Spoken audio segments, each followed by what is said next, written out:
Instead, teach them to yearn for the vast and endless sea. In other words, I claim and New Tehran in the Sea of Tranquility. That's where Navid and I met. Sea monsters like the mosasaur were real. Dragonflies with a wingspan of dawn, slipping silently out to sea. My mother Maya. We could do the same thing with ships at sea. We could turn data. Especially if you're standing on stage staring into a sea of people. Captivity to little children entering SeaWorld.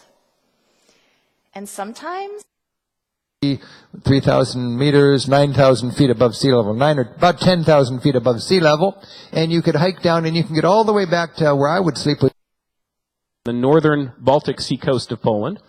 You might know Gdansk by its German name Danzig, and you might think 50 years or so that unless you were a soldier or you went to sea, that you actually traveled a significant distance.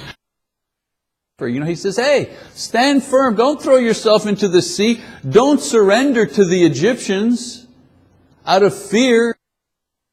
The children of Israel walked across that Red Sea on dry ground safely to the other side. Pilgrimage from the sea to the mountaintop to provide offerings to the god. In the background, like a soldier in a blood-red sea holding on to during her time as moderator, you see a huge sea change that represents the change in the reporting corps in Washington. For a deep-sea diver to discover something new. Thank you. It's ladling chum into the sea in hopes of just seeing. And everybody was in coats and ties and formal, and